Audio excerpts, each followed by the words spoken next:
A glimmer of hope for beaten down cannabis stocks today. Shares of Green Thumb Industries and Trulieve, two of the biggest multi-state operators in the country, up more than 11% over the last 5 days. The optimism over a new policy from Elon Musk's Twitter advertising guidelines. For the first time ever, cannabis ads are now live on the social media platform. One company taking advantage is Trulieve, and their CEO, Kim Rivers, joins us now. Kim, always nice to see you. How significant a game changer is this for your company and the industry? I mean, to have a platform of Twitter size with approximately 400 million people live on the platform, it's an incredible opportunity for the cannabis industry. It's a huge step into normalizing cannabis for the American population, and we're thrilled to be the first company to be advertising live with Twitter as of today. Yeah, we have one of your ads, and we'll put that up on the screen for everyone. Twitter's policy, though, also reads, advertisers may not promote nor offer the sale of cannabis. So, Kim, are they in effect taking your money while handcuffing you at the same time? You know, like I said, I think it's a tremendous step forward in normalizing cannabis, which we know, of course, is overwhelmingly supported by the American people, as represented by all of the states that have legal cannabis programs. And so, you know, I would say that certainly we would hope that there will be incremental progress and change to the policy, but we are very thankful and thrilled to have the opportunity. You know, just as a reminder, we are, as cannabis companies, prohibited from advertising on many normal channels. So we cannot advertise through traditional TV, through traditional radio, and other traditional media. So really having access again to the 400 million Twitter users to build brand awareness, to build education around cannabis and the benefits is a great step in the right direction. So how about other platforms in terms of Meta, TikTok? Is there any progress or discussion there? So, I mean, we're very hopeful that this will be the first step, and that other social channels will begin reviewing their policies as well. Certainly, our team is poised and ready and would be thrilled to take advantage of any other opportunities that present themselves. You know, Trulieve as a hashtag actually has strong followings on many of those platforms, and again, would love to be able to have a relationship in a more formal fashion. Yeah, it's really hard being shadow banned. I experienced that myself in posting anything about the industry at all. You mentioned television and radio and even billboards. Is there any discussion on trying to change those guidelines, and how difficult does it make it for your industry? Yeah, you know, I mean, it's just a patchwork. I mean, we see this and we're proficient, right, at understanding and balancing and operating between kind of, you know, what's legal and what's acceptable, and then what's not, given the fact that, of course, we don't have a uniform federal policy around cannabis in the U.S., although, of course, we're on the forefront of trying to affect change there.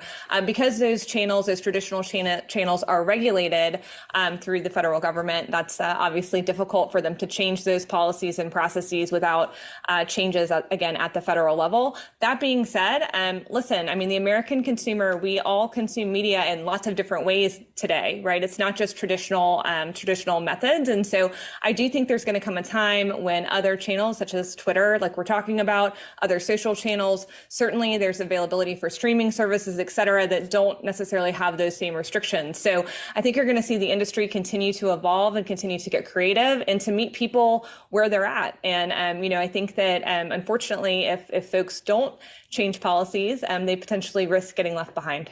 Yeah, this good news comes on the heels of a lot of tough news to start the year. Colorado sales were down 20% last year. Tilray made some massive job cuts. Cannabis prices in Canada have plummeted 40%. Businesses like yours exiting California as far as a market. When you talk about policy, when you talk about our elected officials in D.C., what does the industry need above all else to reverse these trends? Yeah, I mean, I would say that, I mean, look, cannabis demand is alive and well. We're certainly seeing inflationary pressures just like every other business, and pressure on wallet for consumers. Again, I mean, when, you know, your eggs are more expensive, your gas is more expensive, you know, you have less available income. But what we know is that cannabis consumers are also very loyal, and that they have in many cases replaced other, you know, whether it's spices or other prescription medications for cannabis in their everyday life. So what we need is comprehensive and actual real policy change coming out of DC. Certainly, it would seem that safe banking, which is literally just a policy to say, let's keep cash off the streets and enable our businesses to bank funds and to utilize banking services like in any other normalized business in the U.S., would be a step in the right direction.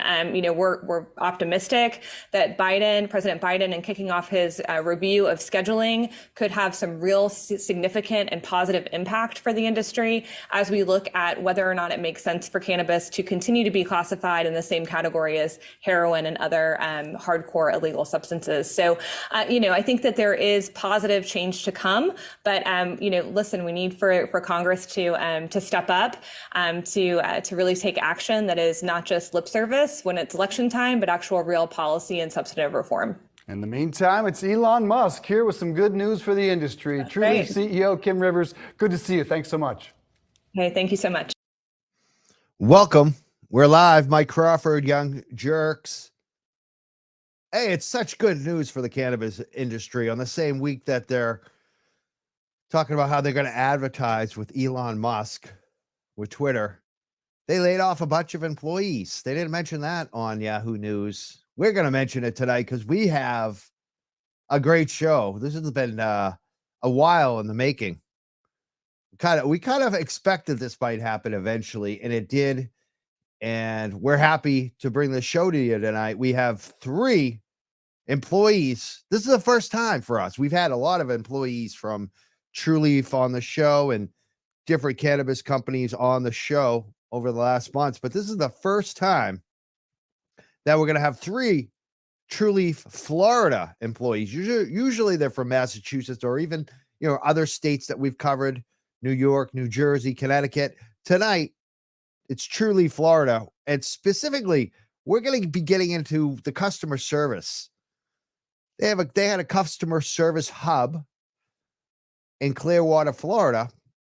And we've heard a lot of information from that hub because they see a lot, the customer service reps, and a bunch of them just got laid off last week when that video was being shown all over the world about how Trulieve is going to advertise on Twitter.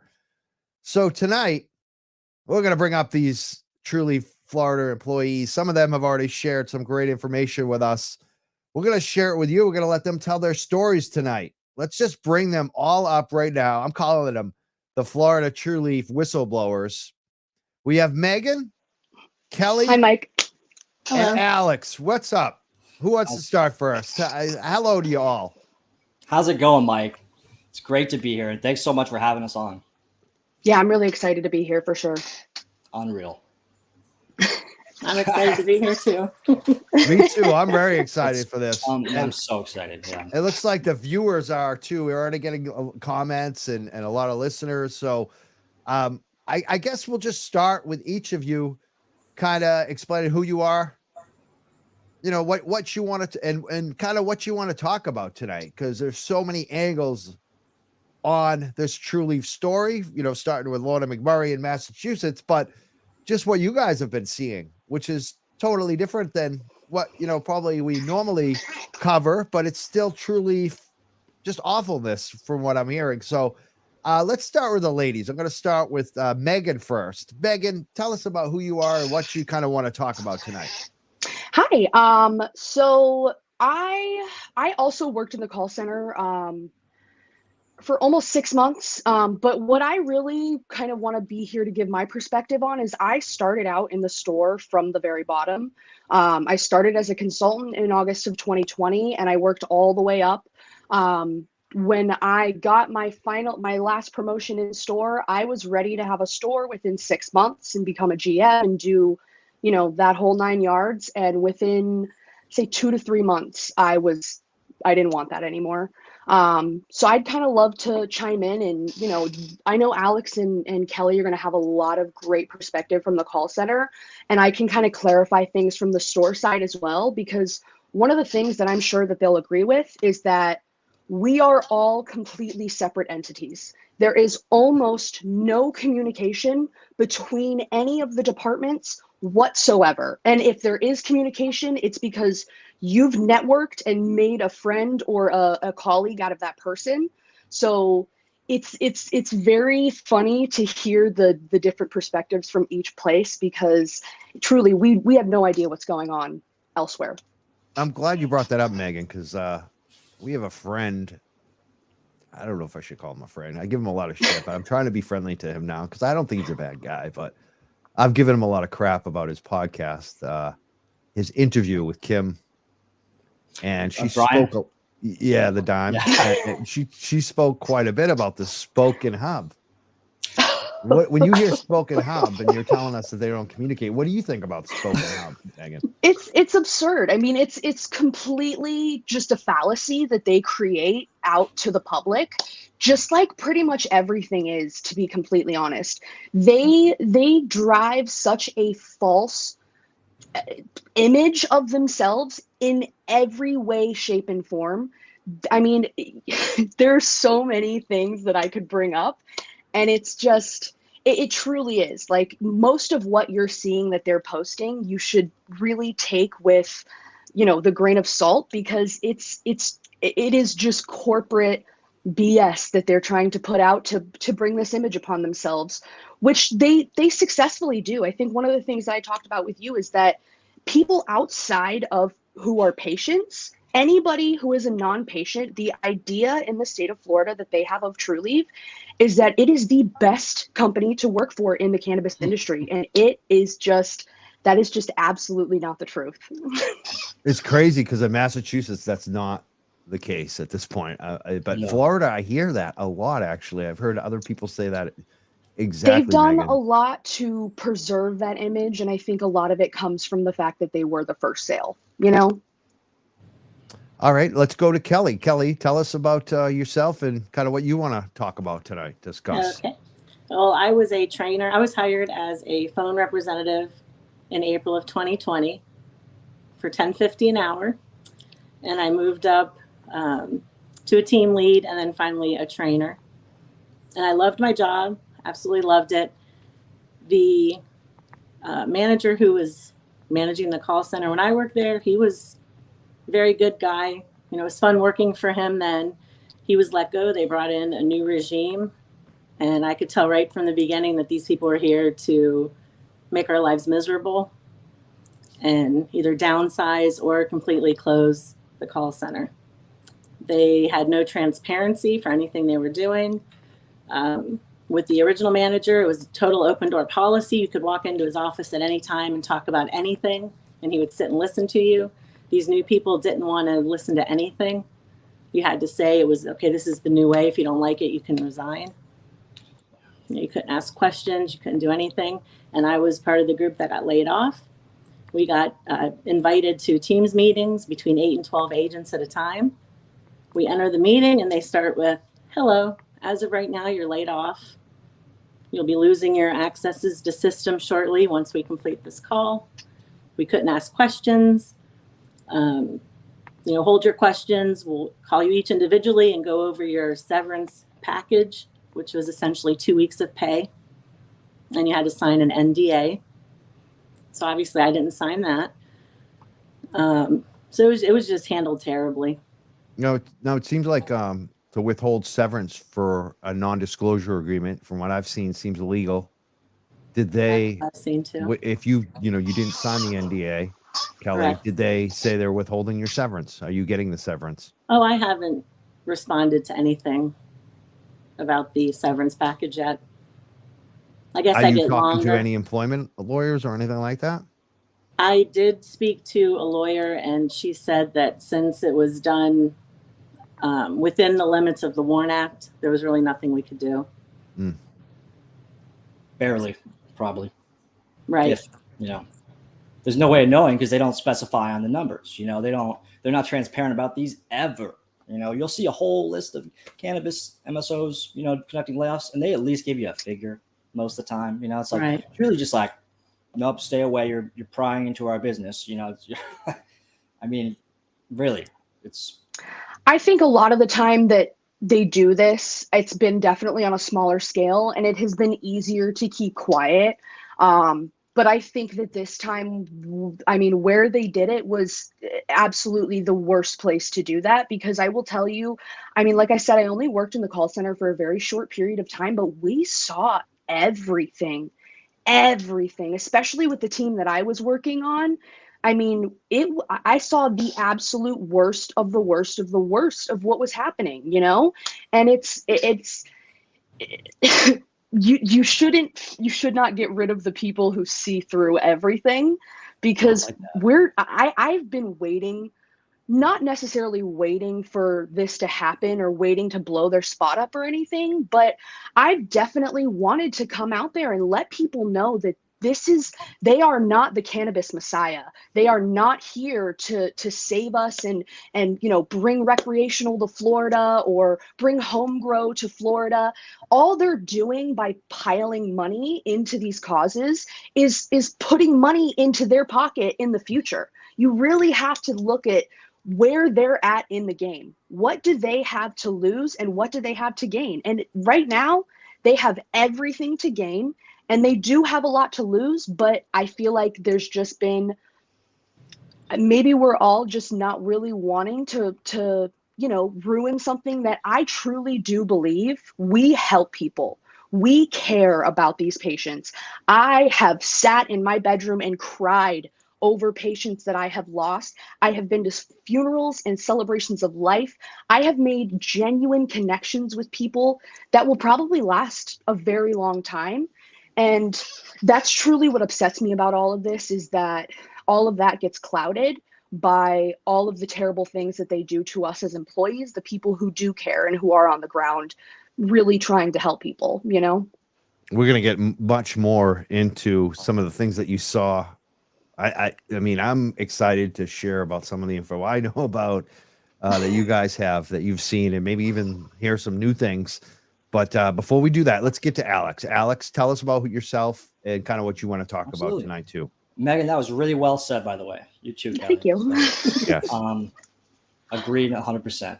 I'm here for my friends, my colleagues that were laid off, and all the employees throughout the state of Florida that lost their positions last week and ongoing. And no, it's not just Trulieve. Other people are affected by this in the industry as well. But something I realized as I've separated from this company now and reflecting back on everything, I feel a lot better, and I feel like my mental health is just, it's just like this, these weights have been lifted off me, and I was able to still keep in touch with my coworkers that were laid off and see all of them for the most part smiling. And everybody is so supportive of each other at this time that it's honestly becoming a really beautiful thing to have been a part of. And either way, I'm going to look back on this as everybody getting together in the right moment and standing up against it. Like, we don't have a lot of resources here, Mike. You know that. We go all the way to Massachusetts and talk to the young jerks, and because we don't have much in the way of employee worker resources. We have the Department of Health. We have the Office of Medical Marijuana Use. That's about it. We got OSHA, but there's really nothing. There's not a lot of activism going on around here. It's all the smokescreen stuff with, social equity and what these MSOs are doing on the latest, but it's never like these, low-key people that are trying to make a difference. You don't have a voice in Florida. We've got quite a few comments already. A theme on one of the comments is what Kelly mentioned. $10.50 an hour. Jared Alloway writes, that's almost enough to sleep in your car under a bridge. Another comment for Legally Nifty on YouTube. He said, did she just say she was making $10.50 an hour? And Logan, also on YouTube, he says $10.50 an hour and you can kiss my ass. I mean, people are having a hard time even believing that's true. That's what you said, right, Kelly? That they hired you at $10.50 an hour to listen to basically customer complaints all day, right? Correct. And you could earn up to $500 a month in bonuses, but that was not money you could count on. It's up to $15 an hour now starting. But yes, hired at $10.50 an hour, April of 2020. When I had started, the person sitting to the left of me was making $1 less than me. Yeah. Yeah, I got hired in and went through the normal call center training, but the team that I was going on was completely different, and they're very, very much unorganized, and it shows in the way that we all have everybody that works for this company, almost, unless you were in the same training class or, whatever, we all have different stories. It's insane. Yeah.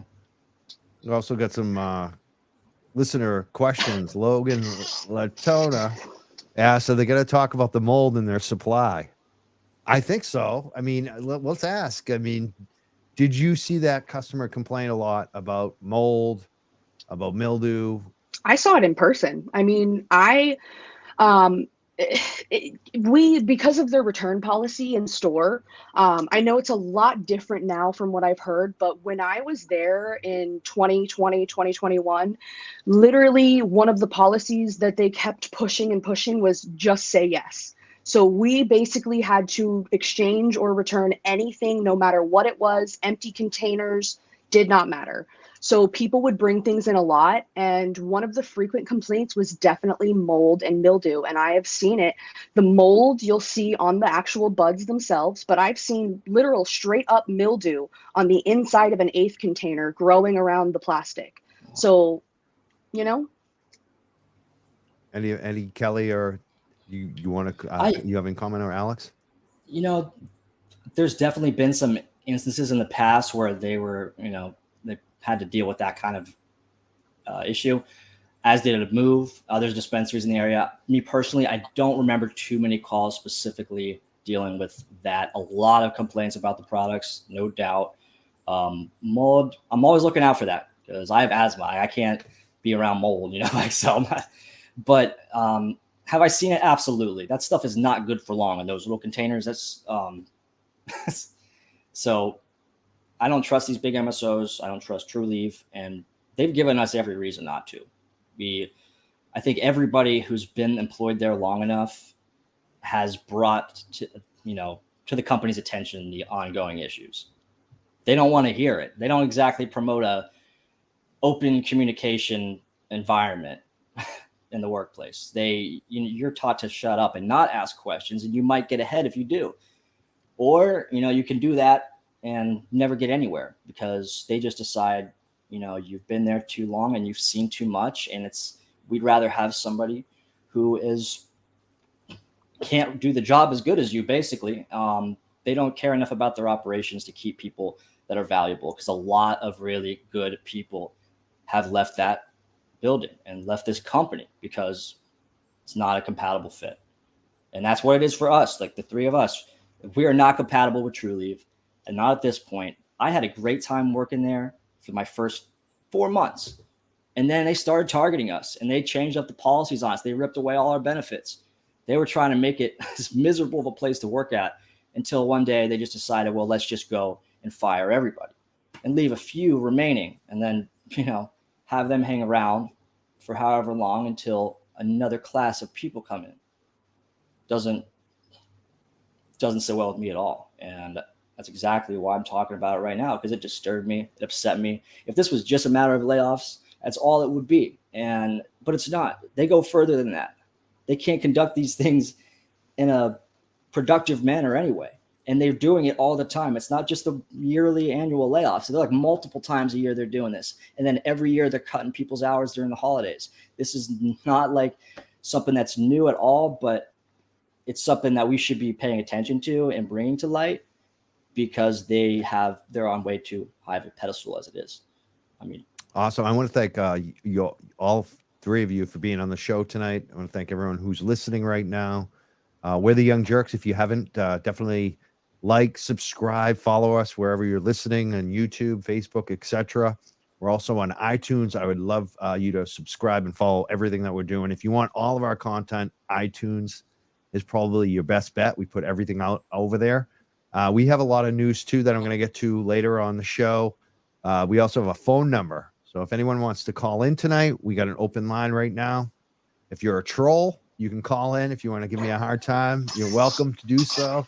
We always have open phone lines here. We don't screen calls.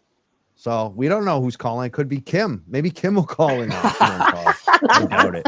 But 978-560-3155. We're taking your calls if you're an employee, if you're just a listener, if you have a question. You can also leave us instant feedback on Facebook, YouTube, LinkedIn, wherever you're listening. We try to post those up as well. My name is Mike Crawford. We have 3 recently former employees of Trulieve sharing a lot of information. We got our first phone call. I think I know who this is. Let's try to take this call, see if we can get this hooked up on the through the system. Who's on the phone here? Hold on one second, listener. I think I might know who this is. Who's Hi, calling? Mike. It's Allie. Who is it? It's Allie. It's Lorna's sister cousin. It's Alicia. What's up? Alicia. You said Allie. Yes, sir. We know you as Alicia. Yeah, now you're switching up I knew on the us. voice. You did. That's been my nickname for a while. I apologize about my voice. I'm getting over being sick and yelling good tidings at customers. So, So you're listening. What do you do you want to make any comments tonight? Your cousin passed away. I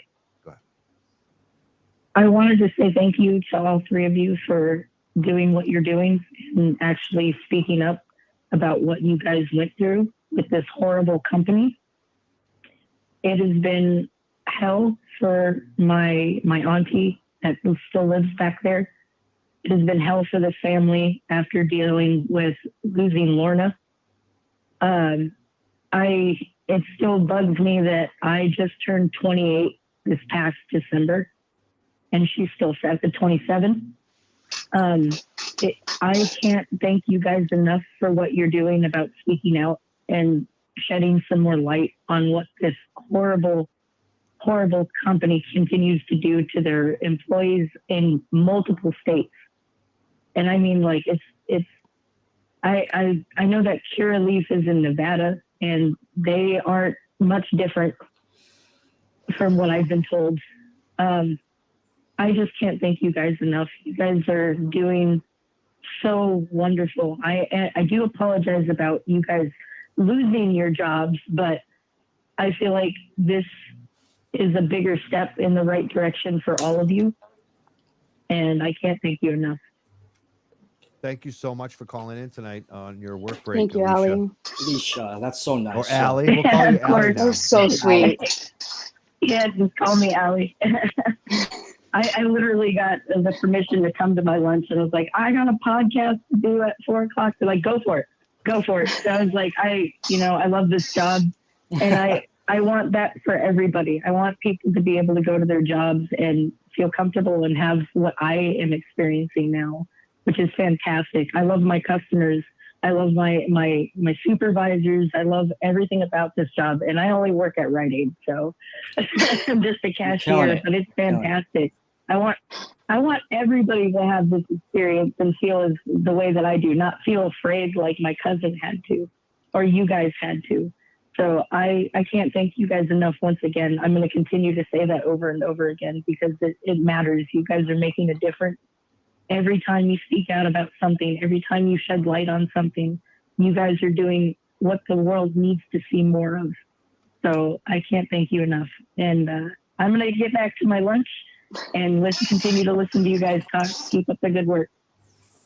Thank you so much, Allie. Oh Thank my you. God. Thank you so much. Thank you. What do you, when you were working at Trulieve, I'm sure some of you were, at least 2 of you, maybe all 3 of you were. Actually, we're getting more calls now. I'm gonna actually hold off on the other calls right now. No, because I want to make this point about Alicia. If anyone's calling, please call back in a minute. All right. We got so many people calling us from Florida right now. The phone's ringing off the hook. I love it. But because I want to comment on this, like, because Lorna died, and then in January, and then we found out about it in October. We reported it. It went crazy in the media. You were working at Trulieve, at least 2 of you, maybe 3 of you. I'm not sure. Did you hear about this? Was this a topic of discussion at work? I know I forwarded it around to my team when I saw it. I believe this was like one of my final weeks. And I was working all with people who I knew very well. So we kind of forwarded it around my team and we're just very shocked. I'd heard of definitely injuries in processing and things like that, but nothing to this, how bad this was. we talked about it amongst each other and in the call center as well, but we didn't hear anything from Trulieve about it. It was just stuff that we saw, you know, in the media or your podcast and stuff, but not Trulieve never mentioned anything about it, or none of the leadership over there mentioned anything. It was Alex, disgusting. Alex, did you hear anything? You know, I was all over this. You know, I was in touch with you back. You know, the only times I'd heard about it, just like one thing Trulieve does a great job at is keeping things sealed and keeping things quiet. I don't even know how they do it, but they're effective at it. So I didn't hear about it within the office there. I did have a couple patients bring it up on calls. A couple people saying, you guys need to get your stock in order and stop killing your employees. Yeah, like a couple times. But no, it's like I said earlier, it's not an environment where open communication is encouraged. It's actually discouraged because you're frowned at for asking questions you're not supposed to know the answers to. You know, like you have to learn the hard way that these questions aren't meant to be raised. And any other go and trying to report it is, I don't want to say it's hopeless, but it certainly feels that way. Some of these issues have been going on for years, and there's no excuse for them to not be, you know, improved on by now. Same exact kind of thing showing up still. Thank you, guys. Thank you both, all three of you, for being here tonight. We've got a lot to talk about. We've got a lot more comments to post. We got phone calls. We may even call that person back that we hung up on. I'm sorry. Please call back. We just want to make sure that we, you know, address the Lorna McMurray, especially with Alicia just calling in right now. So we're still taking your calls. You can call in tonight, 978-560-3155. If we don't answer, just call back, because sometimes we take more than one call at a time. Here we go. We got another call. Let's see who we have on the phone. Hold on one second. Hold on. Oh, yeah, you're good. You're totally good. Who's on the phone right now? Hey, this is Logan. I'm from the YouTube chat that you've been reading. Thank you so much for listening. What do you got for us? Not a whole. Logan, you still there?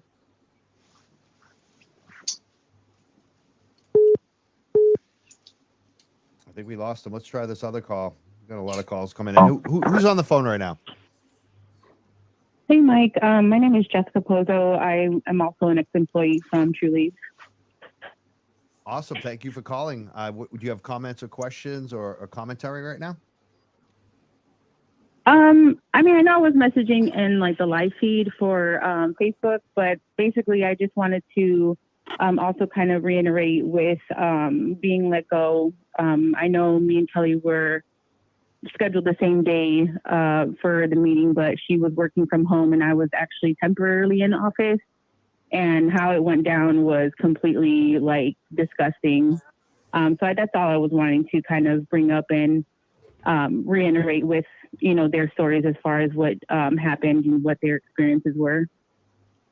And did you hear about Lorna McMurray from the media, or did you hear it at workplace or at all? I've seen it on like social media, like here and there, and like from other people that were in the office, but Truly did not mention anything to us about that. And we had another question that came up for all four of you. Why is none of the Florida media covering this? Why? I mean, did they even cover the Lorna McMurray death in Florida? I don't think they did. No, did they? Not really that I saw. And No, honestly, not at all. I think the reason why they're not covering it is because I'm sure that Trulieve is in their good graces in some way, shape, or form for most of these big conglomerates here. That's just as simple as that, to be honest, because it is Florida, you know. Yeah. They feel safe here, that's for sure. Right. But I spoke with a reporter that worked at a Business Insider covering cannabis, and he let me know that Trulieve will threaten litigation at every step of these processes. So even if it's something like layoffs, and even if they don't have a leg to stand on it, in his words, even if they don't have a leg to stand on legally, it does have an effect on, you know, whether or not it's covered, because they're not going to, you know, comment on it anyway. So your story is going against any company spokesperson statement. So I could see how it's complicated, but they are protected here. definitely getting some sort of immunity because they've crossed a lot of lines here and continuing From to. day one, really. Yeah, but it's just getting worse. It seems like let's throw another $5 million every single month to our own bill and keep upping it. Thank you so much for calling in. All right, we got a little feedback on that. We just did drop the call. We are taking calls tonight. We have a phone number you can call in on 978-560-3155. Can I mention a point that Alex made Yes. Maybe it was last week, maybe this week. This last week has just been a whirlwind. But if anyone's listening who's a current employee of Trulieve at the call center, if you do call in, remember that they have months and months of your voice taking phone calls. So just keep that in mind. I don't want any retaliation for anybody who might still be working there. Just something to think about, just in case. So. But if there is retaliation, say something about it. Definitely. Definitely. Speak up. There were some other comments I wanted to post up some questions. I'm looking for them now on the chat. Maybe I'm missing them. Oh, here's a good one. Have any of you spoken to anyone at the National Labor Relations Board or filed with them or OSHA? I sent a couple, I believe I sent you the article about the National Labor Relations Board ruling that they basically can't withhold the severance packages on the condition that they sign the NDA. So I've definitely provided that resource because obviously I wasn't in the layoff, so I'm not, but I've definitely provided that resource. So I hope that they're able to do something. But I believe, like Alex said, I believe that we would have to know exactly what the number of people who were laid off to know whether or not it falls within the realm of legality, I'm assuming. But you know, I think the time is now for those resources to be available to us. You know, I would hate, for God forbid, something like what happened to Lorna to happen here for us to get the momentum that we need to make some kind of change. Maybe somewhere Kelly wants to look to too to get that severance money. It's maybe check with the National Labor Relations Board. I don't know. I'm good. I don't need anything from them. You don't need it. No. Can't trust them anyway. Right. During the layoff call, I had my phone open. I was looking at Indeed and already applying at places. So. But I hope you all are able to find new positions somewhere, you know, a little better, hopefully, than Trulieve. I think it'll be definitely a little bit tricky for some, because I will say that is one thing that I've personally noticed is that not that we get overlooked, but that other dispensaries and hiring managers at other companies are aware of, quote unquote, what I would say the bad habits that Trulieve trains into us. Especially in store. The call center, really, they just operate pretty much as a normal call center, but in store, the policies that they have are nothing like what you would do in other dispensaries. I mean, the return policy is one. I don't know any other dispensary that will literally let you return an empty container. We're going to talk about the returns and the customer service much more, especially the Better Business Bureau reviews. But one of the ones I wanted to get to right now is something that Megan, I believe, shared. And I'm not saying this is common or, you know, a regular definitely not. occurrence, No, but it was this one is a time, weird one. However, Truly, yeah, there's a petrified frog in my cannabis.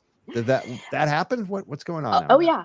So like I said, the team that I worked on in the call center was a little bit different from like your normal everyday. I worked from home and I was on the national programs team, which we handled a few different things, but one of those was any of the web forms. So when you go on the website and you click contact us, we would see all of those.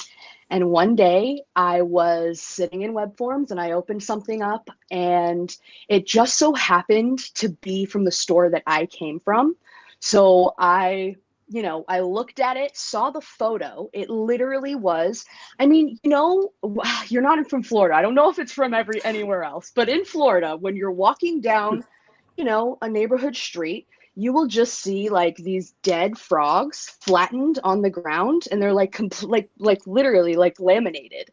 And that is exactly what was in this flower. Was in the picture was a laminated frog wrapped up in the nugs inside of the 8th container. And I was actually still shopping at that store as a customer or as a patient. And I went in there and I went to one of my old coworkers and I was like, was it real? Like, is this just like, somebody put this in? And she said, no, it was wrapped up in the nugs. It was definitely processed in this container.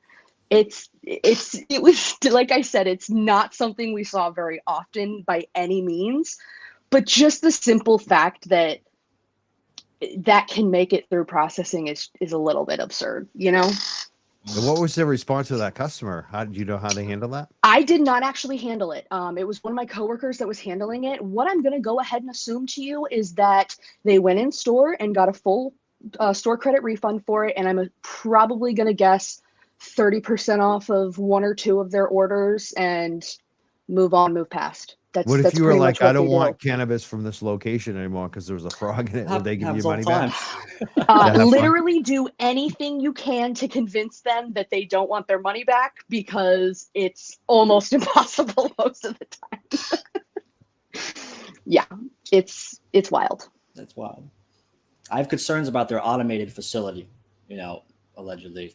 I don't know what the state of these facilities are and what's going on. All we've heard about is the employees they've lost or laid off. And that's it.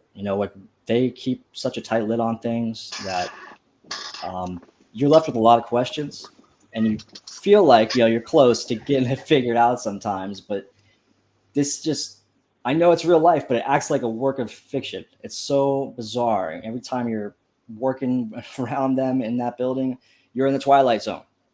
It is bizarreness. But oddly enough, I enjoyed it. That's the reason I went there every day. That's one thing I want the company to know. I continued to go there because I enjoyed what I did. And there were other people there that enjoyed what they did. And they did a good job as well. It's disappointing that we were just kind of forgotten about and tossed to the side, hung up on your call announcing layoffs. It's disappointing. It's disheartening, but we'll come out on top one way or another. Like, all these people here, I got you, and I know you got everybody. So I think a big thing that I would really just like people to realize is that the way that they treat their employees is directly indicative of the way that they treat their patients. In all reality.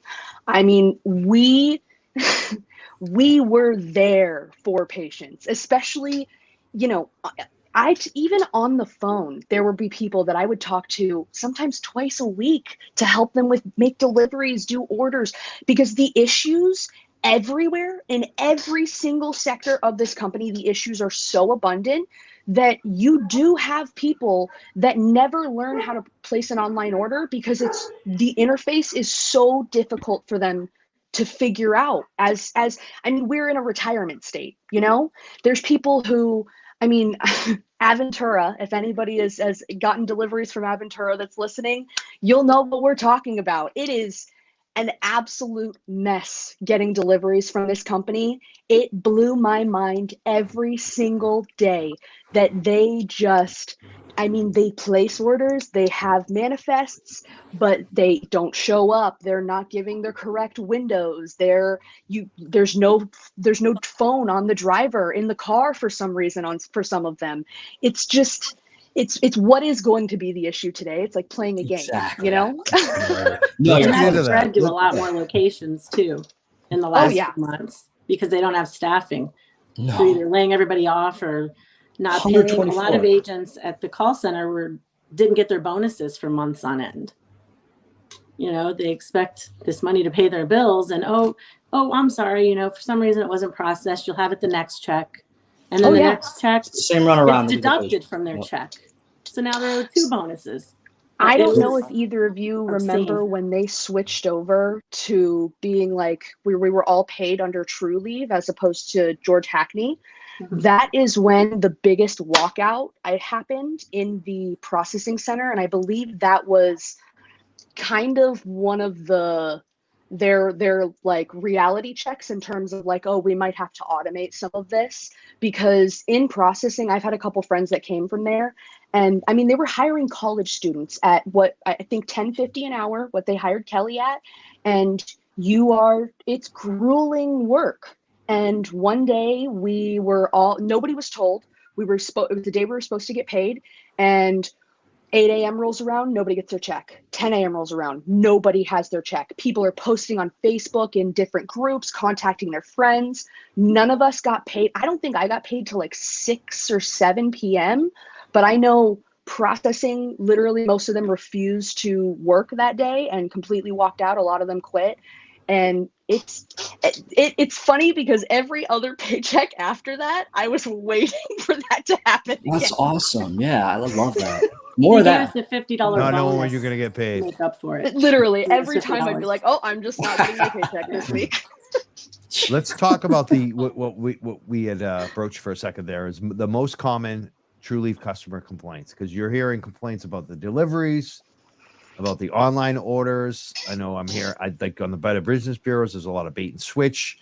Alex, what are some of the most common customer complaints that you heard?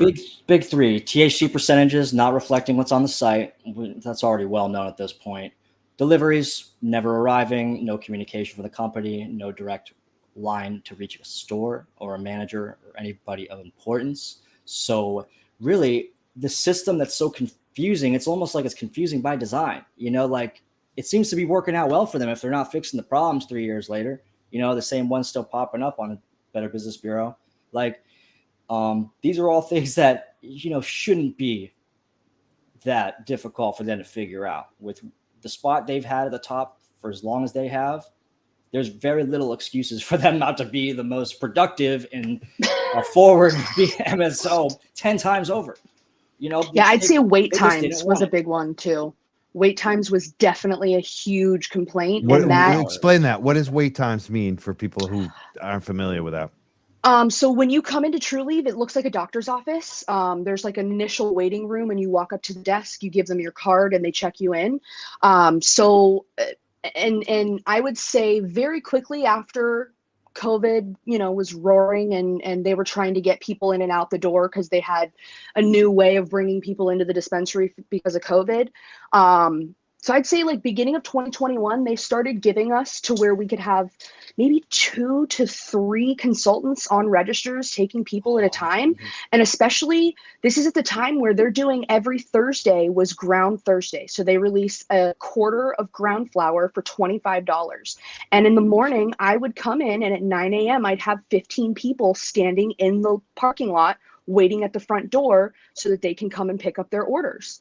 And I literally had 2 people to open the registers to take patients. So by the time I left, it got to the point where I would have 2 consultants. I would have a manager in the back that could fill orders. And then I would have myself being the true host. So I'm the person that goes out, calls people back, brings them to their consultant. But then they eventually also started expecting us to take express orders. So somebody who had placed an order, they were already didn't want to make any modifications. They would make the manager, who was also hosting, answering questions to the people in the lobby, that we were also supposed to take patients at the same time.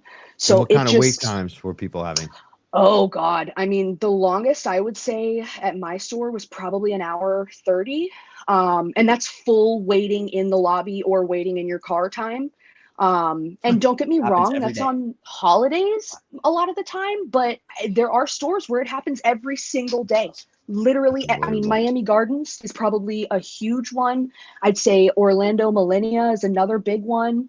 There are certain stores where you can just expect to wait all the time. In Tampa, Del Mabry was a mess until they got their new building. So it's widespread across the company, really. And it's funny because I think that their response to the wait times was to litter the state with so many different stores all over the place. You know, there's, what is it, like over 150 now? 24. It's absolutely unnecessary. Like, how do you? It's You can't staff that insane. many stores? It's Like, insane. And it just, though that's not how you fix the issue. The issue is that we had 8% labor budgets in a store that was raking in almost 20 grand a day. So to have my labor budget be at 8% is absurd. I've worked in failing restaurants about to shut the doors where we had 13 to 14% labor budgets. That's crazy. It's all to make money on the end for the shareholders. That's all they want to do is deliver for the shareholders. That's all they care about. Yep. Any other comments on that? They're certainly not delivering for the shareholders. Now. Delivering losses, right? Which is unfortunately why this has come to where it has, honestly. I want to ask about the Trulieve Better Business Bureau reviews, because I've looked at them. They got an F, I believe, on the Better Business Bureau. I see bait and switch all across it. Some of the things that we've seen, complaints about HIPAA violations, modified orders preventing promotion prices from being honored, alleged bait and switch marketing tactics, deceptive advertising, unclear and confusing promotion terms, poor customer service, unprofessional support agents, no direct contact with supervisors, long wait times, which we mentioned, predatory pricing, flawed inventory system, sales not being honored, random midday sales go out to patients well before employees. It's argued that this is done to avoid a previous promotion that wasn't profitable. So there's a lot going on there. All true. I will say the first thing that I heard that I love is the sending it to patients before employees thing. Oh my God. I cannot tell you how many times people would walk up to me in the store and be like, hey, so you guys just started 40% off 15 minutes ago, right? And I'd be like, we look like idiots. Yeah, we're like, what are we talking about? Tell me about that promotion. Tell me all about it. I have no idea. And then literally I'd get a ding on my phone. I'd be like, oh, there's them emailing me that promotion. Oh my Lord. Yeah. And what the bait and switch? I mean, that comes up a lot. It's crazy, Mike, because I don't see that. Let me just say this. I don't see that with any other cannabis company in the space. Like everyone's like, you hate MSOs. You're always talking about MSOs. I don't see any other MSO doing this. Not even Curaleaf. Know that you are not a voicemail system, so you need to press 1 to take this call. I think it's a very complex explanation as to why it happens, because there's so many moving parts as to what causes it, to be completely honest. I think number one is the POS system and the way that SAP updates to their website, to all these different IT things. They truly, and I've known a couple people in IT, but they have one of the worst IT departments I have ever worked under in my entire life. I mean, literally they would put products out for promos and they wouldn't show up on the website all day long. People are like, where are these? Why can't I order them? What's going on? They have them in store. They can scan them and sell them. But for some reason, it's not showing up on the website and nobody can explain why. You have no direct contact to fix any of those things from in store. So there's nobody within IT that I can really call I can submit a ticket and hope that somebody sees it quickly. But it really depends on how many issues you have going on simultaneously throughout the entire company.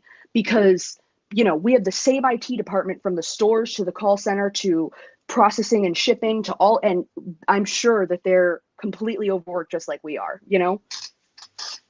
Kelly, there'd be times we'd pull up the inventory for every store in the state and there'd be nothing in stock at any store.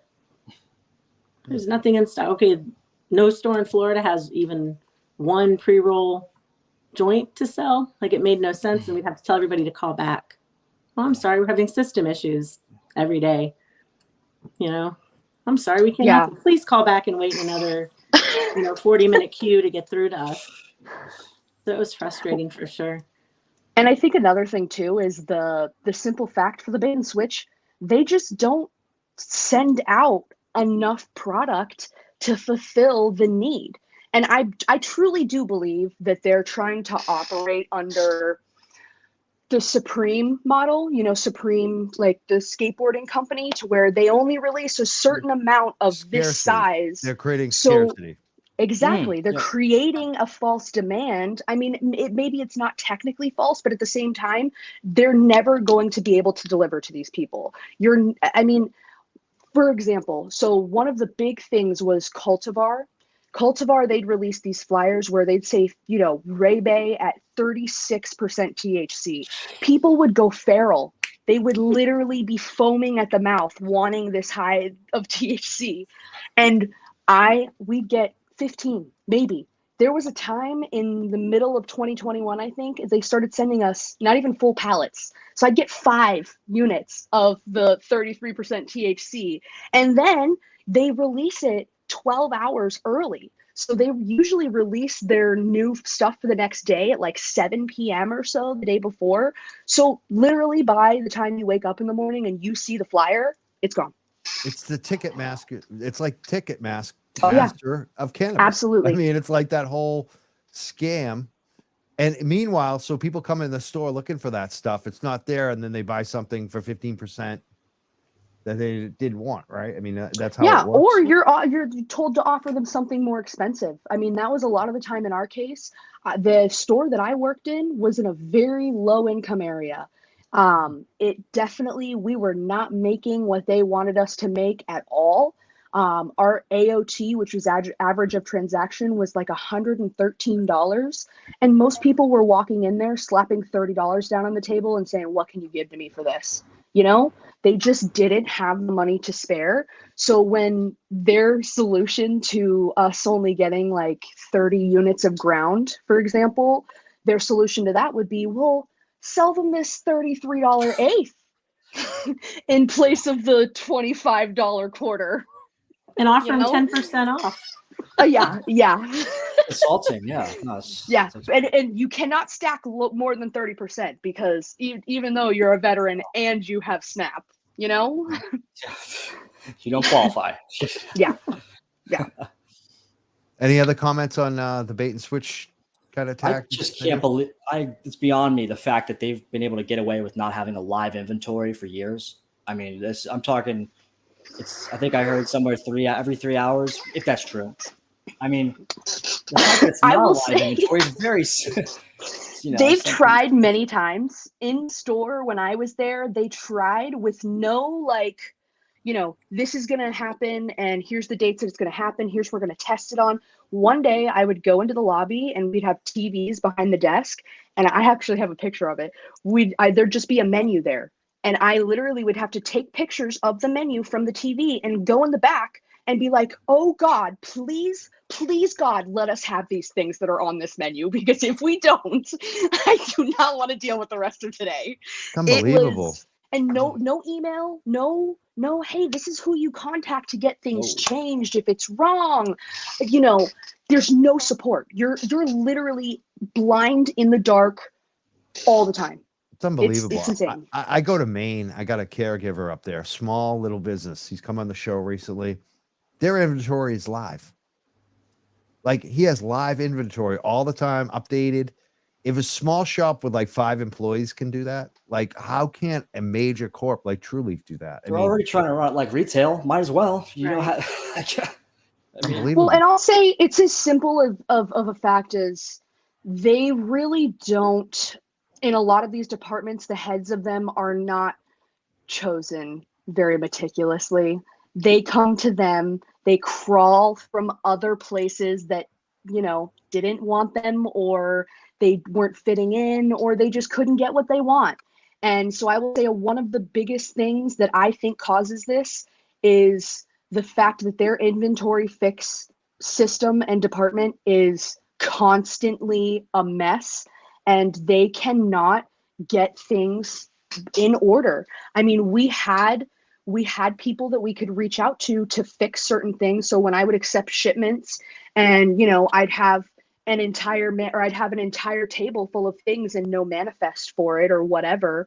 I had to send emails in the middle of the night to Inventory Fix, who hopefully pray to whatever God you believe in that they are going to get that on your website by the morning. Because I will tell you 80 to 90% of the time when you're getting a product, it is the morning before it drops. Literally hours before it's supposed to go up on the website or whatever. Sometimes you get it, at 3:00 in the morning, it drops on the website at 7 a.m. or whatever.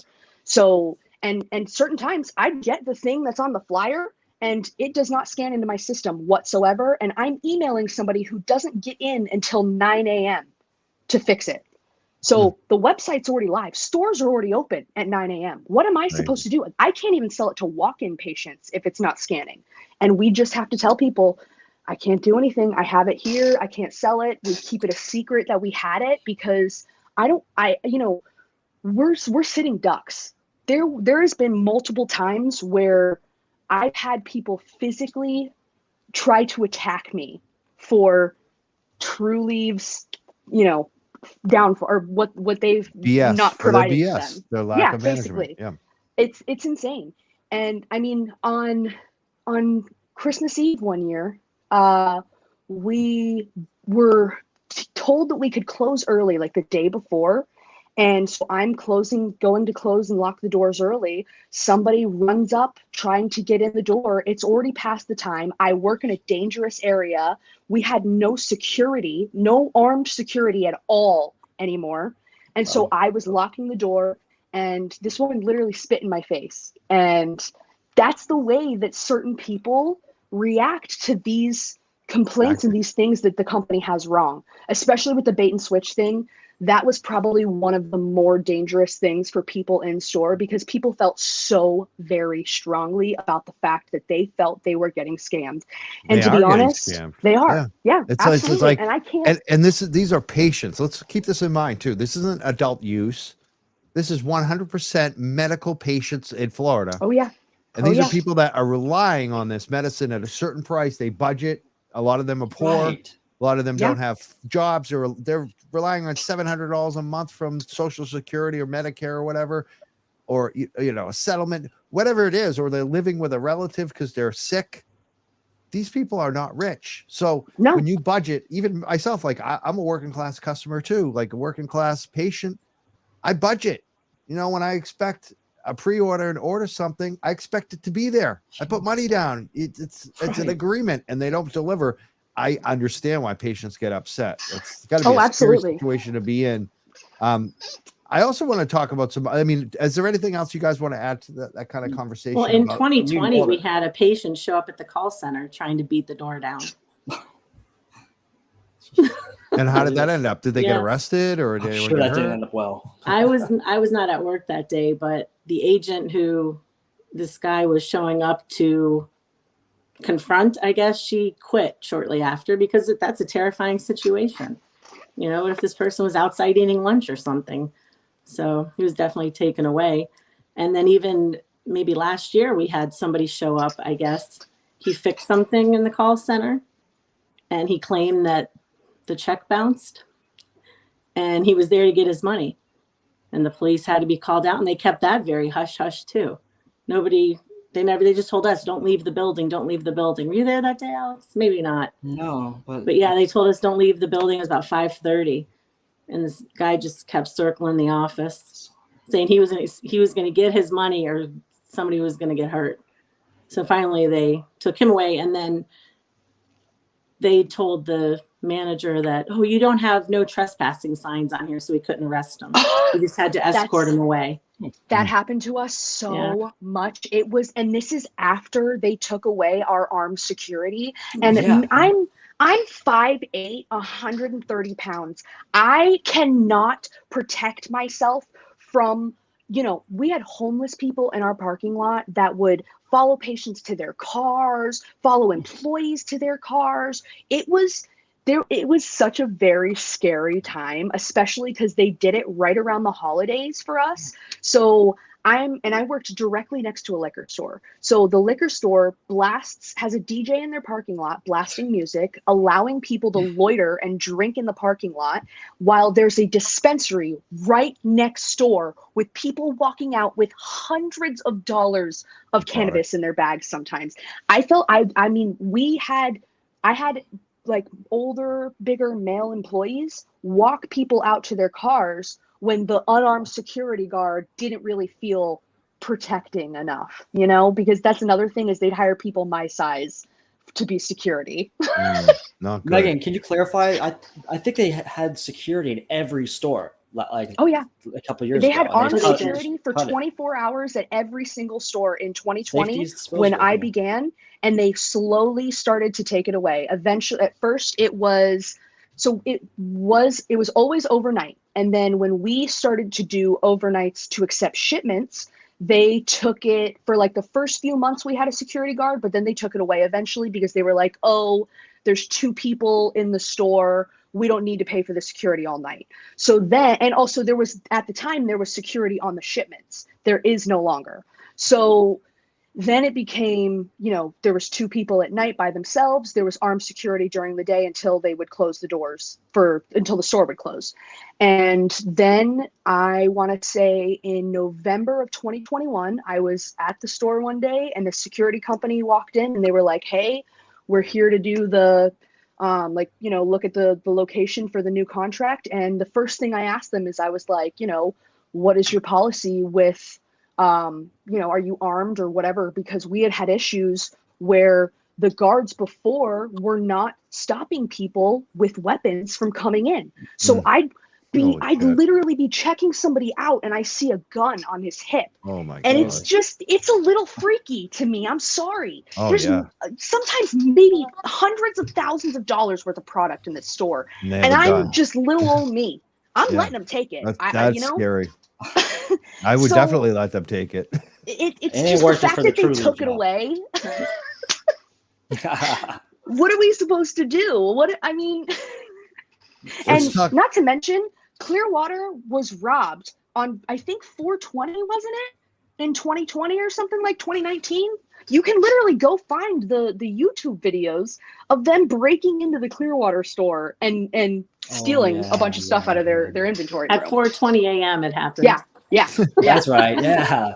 I don't remember the date, but it was at 4:20.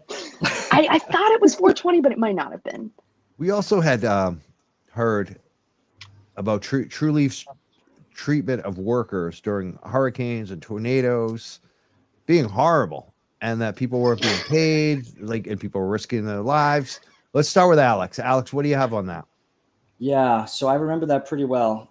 So Hurricane Ian back in late September. This was right before I think you leaked the Lorna McMurray story. It was right around that. It was late September too. But anyway, Florida, Trulieve was the only dispensary from what I remember that tried to stay open the entire duration of a major hurricane coming within 24 hours. And while everyone virtually is under a state of emergency, they were not giving people the opportunity they needed to go and prepare. People were asking to prepare and say, I got to go do this. The county says I should. This is what I need to do. And nobody could get any confirmation that we wouldn't be punished or dinged for not going to work during the hurricane. I told management that the call center was in evacuation level B and that they had just called a mandatory evacuation for level B. And what happened from there? They didn't believe me. So they didn't give you any updates or info when this is going to happen. What happened? What happened to the employees? Did they continue to work? Did they get paid? What happened from there? I think they eventually closed the call center maybe at 7:00 that night at 3:30. Like they knew they'd have to. Oh yeah, no, they sent everybody. So I clocked in at 12:30 and they had just told everybody at noon to go home. And so it was me and a couple of the girls on NPE and, the supervisors that were everybody worked from home. So it was just us all day. And for I want to say until the next morning, because not only did they screw everybody working in the call center over on this, but they really screwed themselves by not better preparing. Because I mean, I don't really know what the scope of the ability that they had to send people home with equipment was, but either way, they could have prepared at least a small portion of the call center who did have work from home availability. They could have at least said, hey, what do you need? These few things to get set up. You have a computer, you've got this, let's give you this and this. They didn't do that. So the people that had work from home capabilities went and worked from home. It was probably very few, but other than that, it was us for 2 to 3 weeks. There was, I think, maybe 30 total people that were able to work throughout those 2 weeks that they had the call center closed. And then I don't know exactly what was for Kelly and Alex, what was the compensation? They only gave us 3 days. 3 days. Yeah. But then they kept the call center closed for almost 2 Almost weeks 3 after weeks. the storm Yeah. because they were fixing something. Yeah, I wonder what that Assessing was about. damages. Suspicious. Now Yeah. the rumor before that was that there were bed bugs in the call center. Oh. So you heard that there were So bed bugs. We think that they were doing taking care extermination. of bed bugs. Yeah. But so during a hurricane, they paid you for 3 days, but the rest of the 2 weeks, none of you got paid. The customer service reps. I was still working. I was working from home all that time. Yeah, I had a laptop, so I could work from home. But Yeah. the manager, the new senior manager, expected people who had to evacuate to work from a shelter. Yeah, I know. And I told What this happened to manager- them? What that happened was to them? in an email. I said at a shelter, you don't get a workspace and internet capability there. And what about HIPAA? You have people in cots right now. You're going to sit on your cot taking phone calls for medical marijuana? Like, it made no sense at all. Essential business.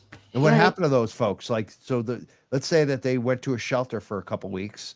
Well, one person I trained, he didn't evacuate because he couldn't afford not getting paid. So if that storm had hit like they originally thought, he'd be dead right now.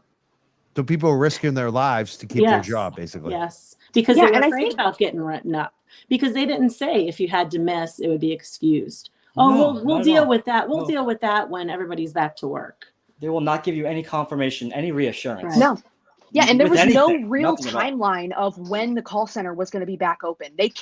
I remember getting Weird. that email where they're assessing damages and blah, blah, blah. They said, oh, we'll be open by Friday. That was, I think, the end of the week of the hurricane. They said they were going to be reopened. And then 2 weeks later is when they ended up reopening, or around that. So there was no communication, no real timeline. So if people did evacuate and they were gone for longer than this period of time that the call center was closed, we didn't even know whether or not those people were going to lose their jobs for not being able to make it back by the time the call center opened. Crazy. Well said. Got some more comments coming in. Alex from YouTube wrote, I'd be Hey, in what's the up, waiting Alex? room by myself and watch 2 to 3 people leave. Then 20 minutes go by before they call me to the back. Mm-hmm. So he's agreeing 100% with what you were saying earlier about the customers. Oh, yeah. And Logan, who called in earlier, I believe, I think we had some phone issues with him. He said on YouTube, that's what I was calling in to say from a patient's perspective. Danny Carson is also watching. Danny. Yeah, we love Danny. He's a whistleblower too from Trulieve, from Holyoke. He said, they say another example of how Trulieve does not protect their workers from safety hazards. Yeah. Our office manager got terminated a while back. And the last thing that she kind of did, at least for the training department, was in the training room, the carbon monoxide detector was beeping. So she went to get batteries, tried to replace the batteries, and it didn't work. It was still beeping. So it was broken. So she ordered a new one, and then she got reprimanded for placing an order she wasn't supposed to spend money. Oh, my So let's leave the training room with no carbon monoxide fire detector. Wow. So I mean, it's just even the safety standards were not. They show this We're not across the helping. board. Oh yeah, they do not. Oh no, value they safety. That's put the a last. price on our safety, and that Oh. price is not worth it to them. Absolutely. And I'll tell you that simply from the fact of what they did to us in store with the security. That is, I mean, they don't even care to basically insure their own product, because I mean, armed security is insurance for the hundreds of thousands of dollars worth of product that we have here. Like I said, if somebody came in and was trying to rob the store, I am literally going to hand them over everything.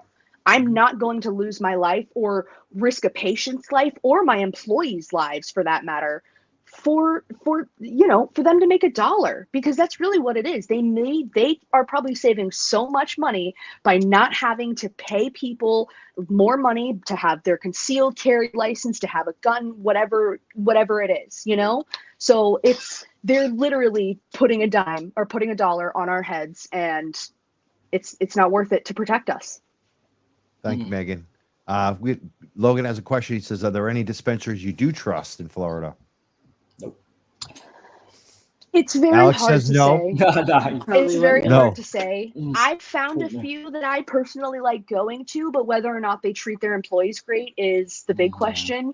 INSA is one of those, but I also heard that they maybe have possibly done some layoffs and they might be shortening their operating hours. But I will say INSA, I have had, especially the one in South Tampa, I have had amazing experiences with them.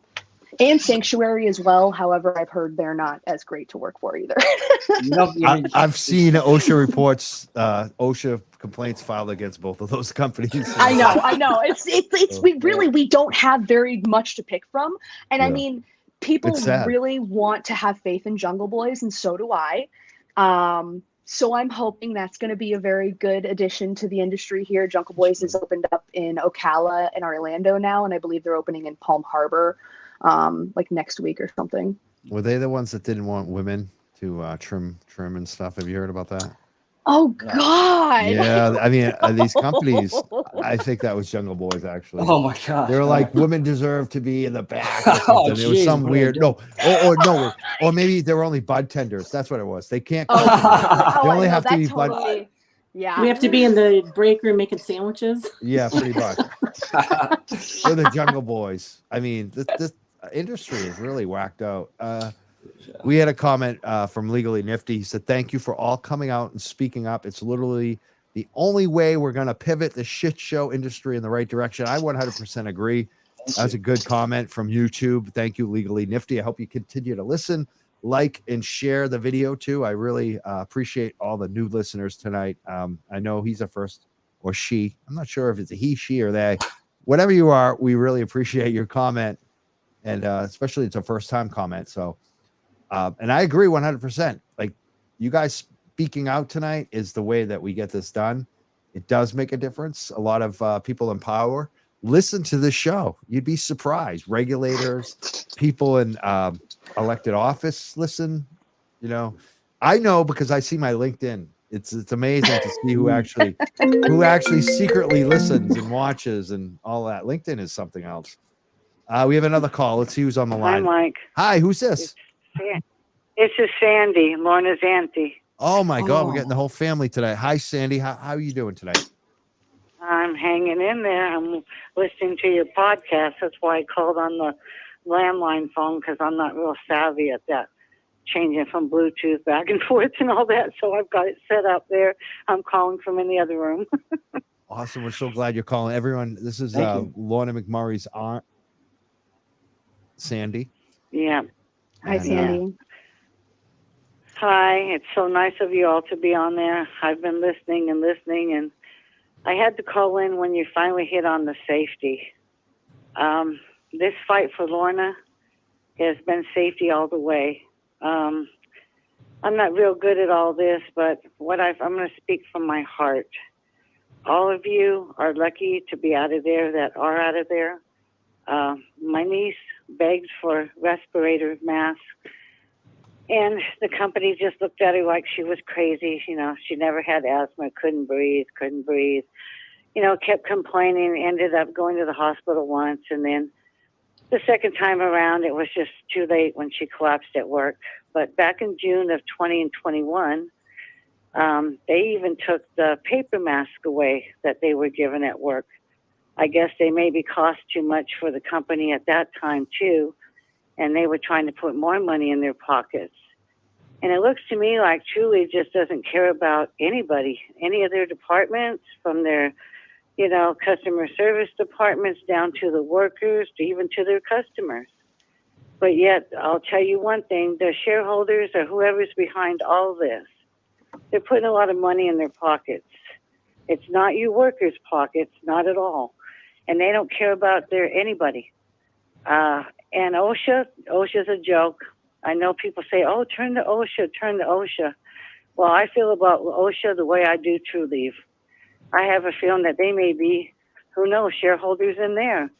But you don't go from these fines on the death of my niece from $35,000 to these real important fines. I mean, this is what brought it up to $35,000. They lower it down to $14,000 something, then down to $9,000 something. Those fines are the fines. You don't bicker back and forth. When I get a ticket from a cop, I'm going to pay what it's going to be. So if they're not going to listen, they don't want to have to pay the fines, which it looks like they knew what they were doing. Appeal them. You won't have to pay. We'll get it knocked down for you. Here it is. So all you people come forward. Anybody in Florida, anybody in Nevada, anybody in California, any state, because this is going on. The keef is bad. I want that stopped. Pre-rolled shouldn't be handled that way. You want a pre-rolled, you pick your flower, we'll grind it for you in front of you, we'll roll it, here it is. That should be a pre-rolled, not the crap from the bottom of the barrels, not all the mold, not frogs, that's for sure. That one really got me. So I'm sitting here going safety all the way. Here we are from the call centers all the way down. Nobody cares but that bottom line. And I am so sick of greed. My niece died over it. She was an awesome person. And Trulieve is going to get theirs. They tried to sweep it under the rug. They thought they got there, but they didn't. Now, everybody come forward. Keep doing this. Tell your friends. Tell your workers. And by the way, everybody, I know a lot about law. There is law, labor. There's labor board laws. You need to all stick together. The more people that hit these laws and the labor board, they're going to have to do something about them getting rid of you. So I want everybody to start sticking up for themselves, because remember, there's an old saying, the squeaky wheel gets the oil. And boy, if you keep fighting, they've got to listen. But if you back off, they won't listen. So keep fighting in the name of my niece, Lorna McMurray, please. And thank you, everyone, for what you're doing, and keep it out there. Thank you very much. And Mike, you're doing an awesome job. Keep it up. You too, keep Sandy. it up, please. Thank you so much for calling in. Thank you so much, Miss Sandy. Thank you, Sandy. Okay, yes, God bless you all. Bye-bye. Thank you. Good night, Sandy. I would say with the layoffs at the call center, they certainly messed with a very tight-knit group. Oh, yeah. So yeah. Not very smart to do the way And they did. I think that's one thing that I really would like to come of this, is that we do all need to unite together. You know, I wasn't even laid off in these layoffs. And the very first thing that I did the Thursday that it happened was go on Facebook and Reddit and TikTok and every single place that I possibly could, because I know that these people are me. This could have been me. And even if it isn't, it doesn't matter, because these are the lifeblood of this industry. The people who they kicked out of their company are the people that make the company. They are the people that literally lay the building blocks to be able to teach people that cannabis is a alternative medicine in general.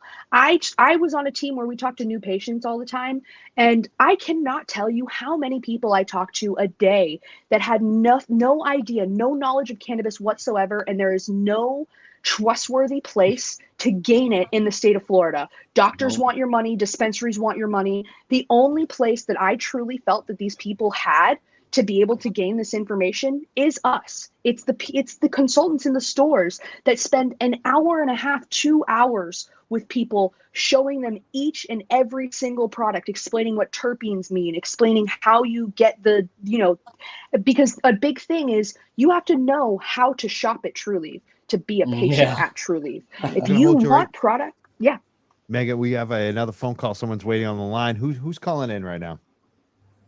Oh, it's Logan again. Sorry about earlier. I don't know what was going on with my phone. It must be AT&T. Well, thank you for calling, Logan. What's your comment tonight? Oh man, I just want to say I'm sorry for the passing of their loved ones.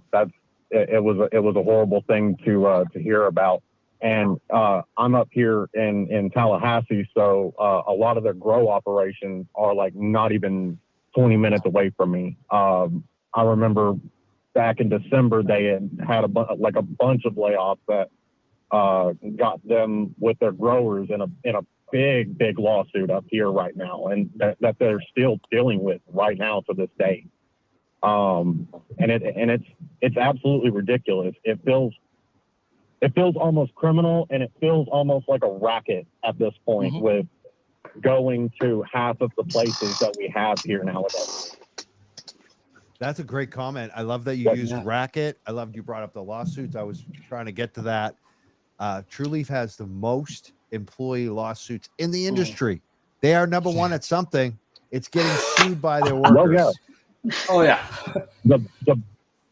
The best way that I have heard, one of their growers, I got to speak to them at another dispensary that they work at now. I don't want to get too into detail because you never know who's listening, but they were a grower for Trulieve, and that's how I found out about the bud rot issues that they were having, how they were processing their wax. And for those who like their True Clear and their wax and everything from them, this was something I learned literally yesterday.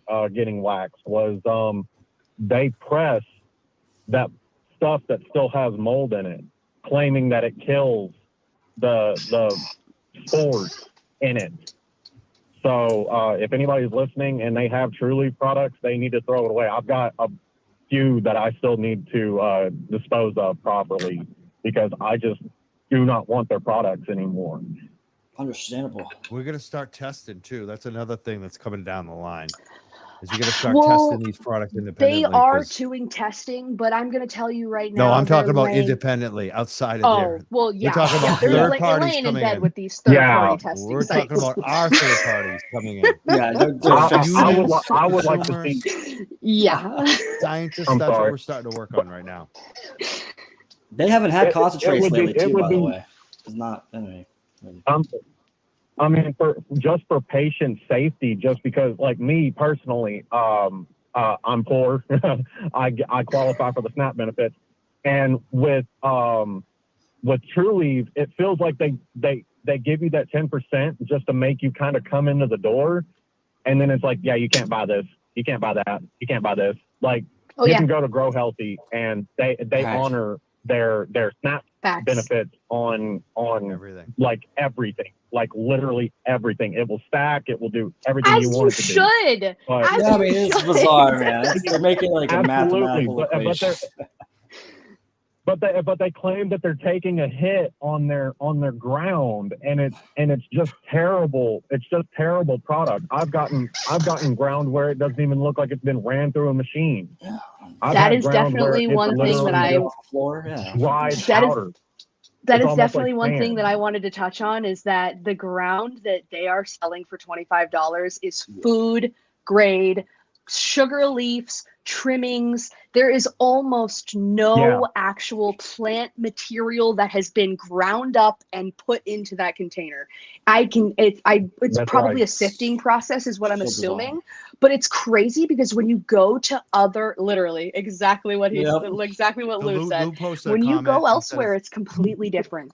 Ground flour mixed in with floor sweepings. That's what a lot of people think too. That's what their ex-grower was telling me. They were like, yeah, some of the stuff, they'll just sweep it right off the floor from the trimmings and put it into a big pile, and that's how you wind up with like what was it, the sunset strain bow or whatever, where it's got oh my god, with the that I got, or the Riddler. I'm gonna be honest with you, Riddler I got gets tricked me. into buying that. I got tricked into buying that, and I did not feel well after taking the very first hit of it. I felt sick as a dog, and it was because of the mold. Yes, it really was. You can tell as soon as you try it. That's something that I really want to see as a patient. Is I don't want to see your COAs and everything like that. Like, sure, it's nice to have the paperwork and everything like that, but it would be something nice to where it's like, here's a kit that you can buy, and you can drop a small amount of your flower in there or whatever the case may be, and your Test it product, yourself. and you can test it right then and there, and it'll tell you if there's mold or if there's a pesticide or whatever. I wish that But, existed. It is expensive. We're Yeah. looking into it, but I'm telling you right now, a lot of us in different states, advocates, activists, scientists, union people, we're all thinking about the same thing. Our own third-party testing to so that's going to be something Right. that's going to be a movement. I'm telling you right now. So I really appreciate your call. I hope you keep listening. Yeah, thank you. And keep Absolutely. listening to the show too. Subscribe if you're not on iTunes or Facebook or YouTube, wherever you're listening, because we're going to continue to cover this. And I Absolutely. really appreciate your call tonight, Logan. I love your accent too. I got a different northern accent. I like the way you speak, man. It sounds good. Oh, it's East Texas. East Texas is where I'm originally from, but I moved to Tallahassee a couple of years ago. So, but yeah, there's a lot of corruption here. If you start looking at paper trails and everything like that, pull up the Grizzly report, yeah. truly, you'll see a lot of the corruption that is in there. You will find a lot of corruption in there. It just in Tallahassee. So yeah, man, I'll let y'all keep going on. We'll keep watching. Thanks, Logan. Thank you so much. We're the Young Jerks. That was a good call. Thank you so much, Logan, for calling in. Yeah, if people want to know more about Trulieve, it's out there. You can look at the Grizzly report. I believe Trulieve sued them too over They that, did. which was Yeah, They were not did, happy but about they do not have to remove it, though. I don't believe Yeah. that they actually like fully got everything they wanted on that. I'm sure they settled or something, because it's still up and out there. Every time, if you Google Trulieve exposed, it is the very first thing that pops up.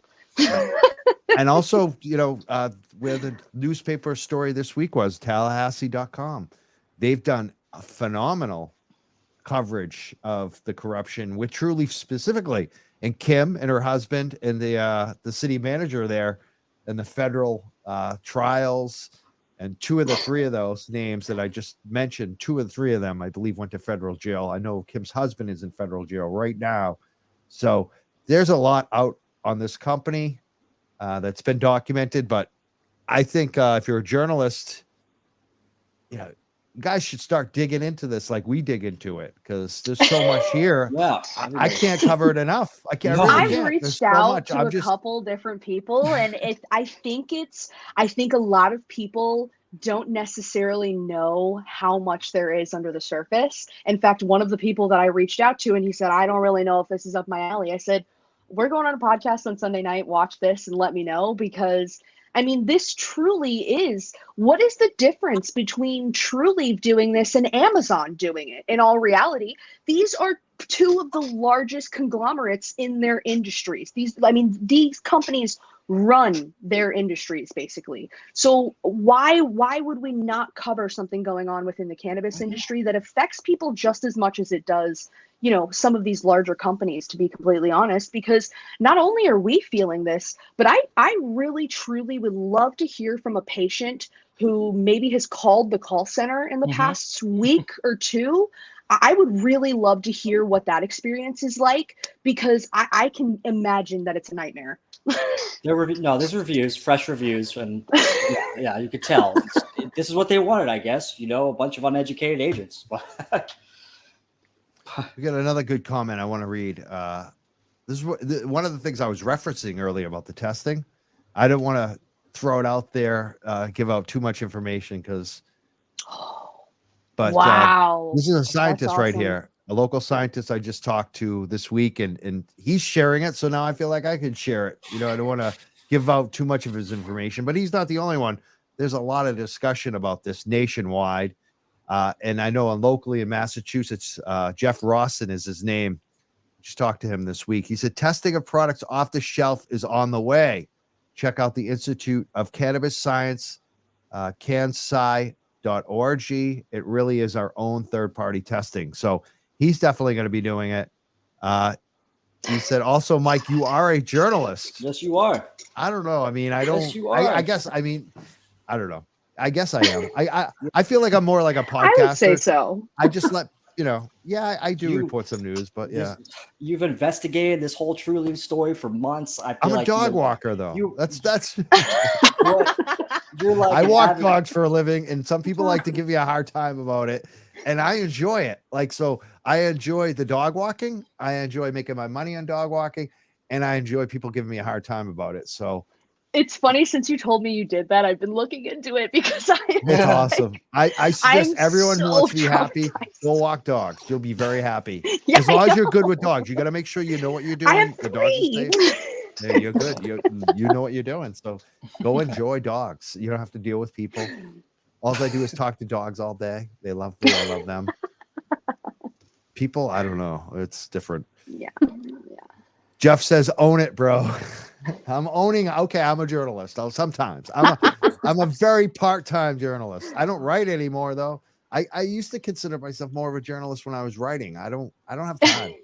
I just Listen, do the you show. probably do more for people than most journalists do, to be completely honest. You're a So reporter. You're Yeah. reporting. Jeff these wrote, things. "You investigated the hell out of the story." I guess I did. I bet Yeah, that you came did. from the Own it. people. Own it. That came from the people coming on the show, like Danny and Lorna's family, and yeah, I mean, okay. Well, You're giving out enough the about me. information that Inspired really me. matters. Enough about me. This is about you guys, the Florida Trulieve whistleblowers, and all our awesome listeners tonight. We've had a lot of good comments, a lot of good calls. This may be our most listener calls in quite a while. We used to wow. back in the day when we had a studio show and we were like, a regular thing every week, same time every week. We had a lot of callers, a lot of regulars. And we kind of went away from that because, things have been different with COVID and we didn't even have a phone line for like 2 years. So we lost our phone line. We got a phone line back, which we're happy about. But like I said, a lot of people don't figure out that we have a phone line. It takes a little while. And tonight people figured it out. They were calling and I was very happy about the calls.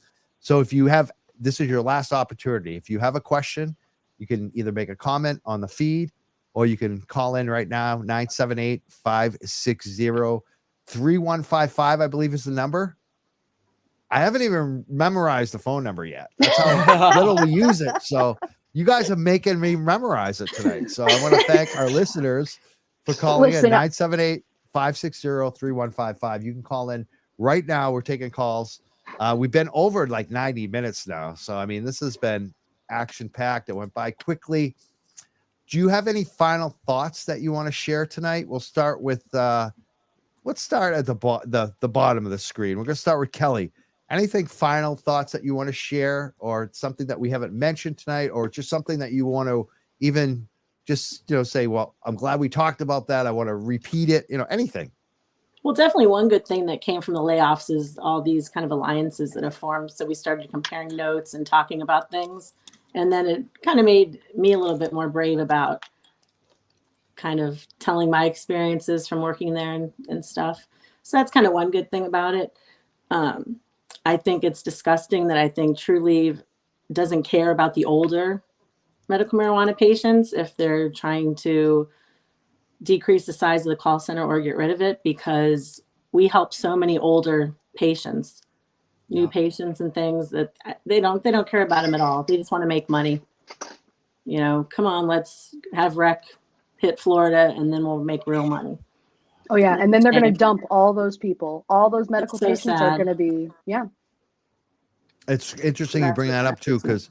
because this company right now is talking about advertising on Twitter. They're talking about, we're going to take this call too. We do have one more call. It's a good one. We're going to hold on for right now. I want to finish my comment. We got a good call. We're going to put this person on the line in a second. But before we do that, I want to mention, this company is cutting employees, cutting the customer service.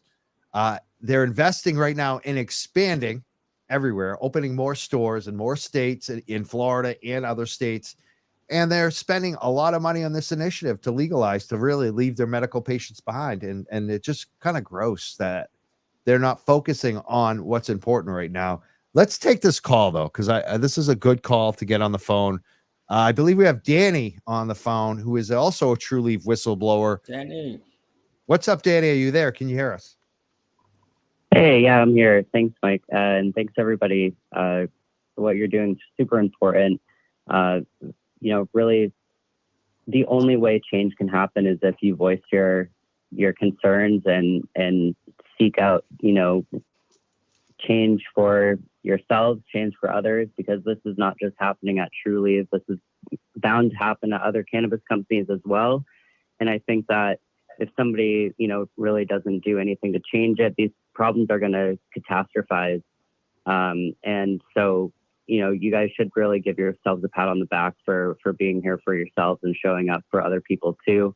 Because working for them is intimidating in itself. Like one of you had said earlier, like, be careful with what you say because there's recorded conversation of you. It's scary that you have to worry about things like that with this company. That should not be the case. We all came into this industry, most of us anyways, because we're all passionate about cannabis and wanted to make change for the good. Trulieve is just like the epitome of everything that's wrong with cannabis. And without voices coming forward and more people stepping up with those stories like the other caller had, and you guys coming forward yourselves, nothing's going to change. They're going to continue to sweep things under the rug, and people are going to get sick and injured, patients and workers. And so, I really just wanted to call in and say that. And if there's any, unionization that happens, definitely, be very voice that to other people, get unionized if you can, make changes locally so that we can make changes across the United States when it comes to this. Because I really, we've all tried to talk to our supervisors, tried to use the chain of command, and just, it didn't pan out. So this is kind of the next step of that. And so, I think that's all I had to say. Thank you for calling, Thank you, Danny. I appreciate it. Yeah, thank you. That's Thanks really so much. something that I'd like to see as an outcome of this, is that I think we talked about it a little bit about, just unionizing or finding any way to create real employee resources, because, there's things that there are resources that you can find within the company. There, you can confide into people that you find to trust, but at the same time, those are so few and far between. One of the things that I always have, just lived in general as a manager is that it's my job to take on the difficult things. It's my job to, if somebody's screaming at you, it's my job to come over there and be the one that they scream at. You can go walk in the break room. You don't get paid for this. And I truly would like to reiterate that, is that you do not get paid to be treated this way. You do not have to accept this dollar and also accept the way that they are treating you. You can speak up. It's just, there is power in numbers, I think, is the biggest thing that we really need to stress, is that you're not alone. We all talk about the way we feel. We all make jokes about it. The whole time I was there, on Black Friday, we walked in the door. Both years I was there for Black Friday, I walked in the door. We were doing paper orders, literally writing out manual orders. And I immediately walked in the door and had a cry sesh with one of my employees, because we knew that this was going to be one of the worst days of our lives, but we loved each other as family. We loved our patients, and we wanted to do this because this is what we have right now in this industry. And I'm going to take what I can get, but at the same time, you have to have that button and say, stop, I can't do this anymore. I'm done. We have to band together, basically. Speaking of banding together, Danny, you're working on quite a bit. You've shared some of the latest updates. I'm really excited that you and Liz are working on some things for the Cannabis Control Commission. Plug your group, because you have a Facebook group. You've been doing some organizing. I want the Florida people to join your group in Massachusetts. So tell us more about that. Yeah, absolutely. Thank you. I have a Massachusetts Cannabis Workers Safety Committee Facebook group. Anybody can be invited to join, and I can go through and accept their invites and kind of keep it somewhat private. And I've just been able to post references to safety materials, links to Zooms to let's talk about suggestions to make to the CCC or to local officials or OSHA to be able to make changes happen. And just being there to be there for your community of people that are in the industry around you who are also suffering, making those network connections. Like we've all said, it's scary to even talk about. I honestly couldn't probably work in the industry anymore in the state if I wanted to.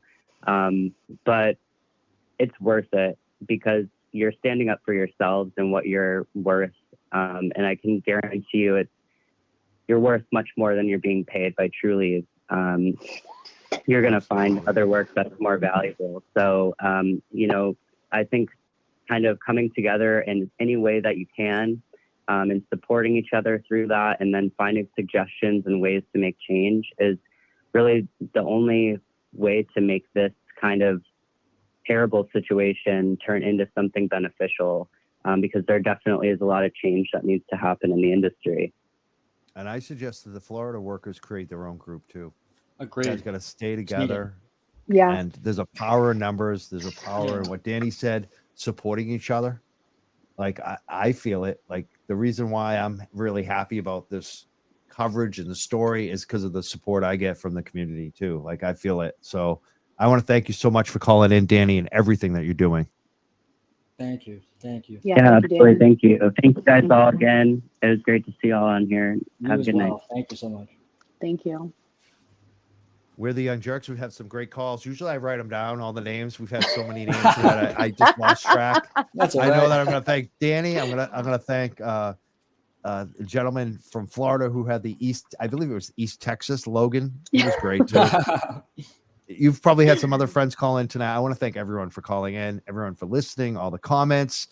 I think we're going with final thoughts. I don't think we got to Alex yet. We can get Do you to have Alex any final now. thoughts or concerns?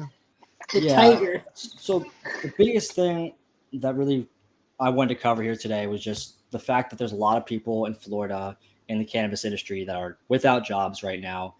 Those people are looking, there's a lot of room for companies to step up and get a hiring event going, get something going for these people, because it was so hard to get this even covered by the media.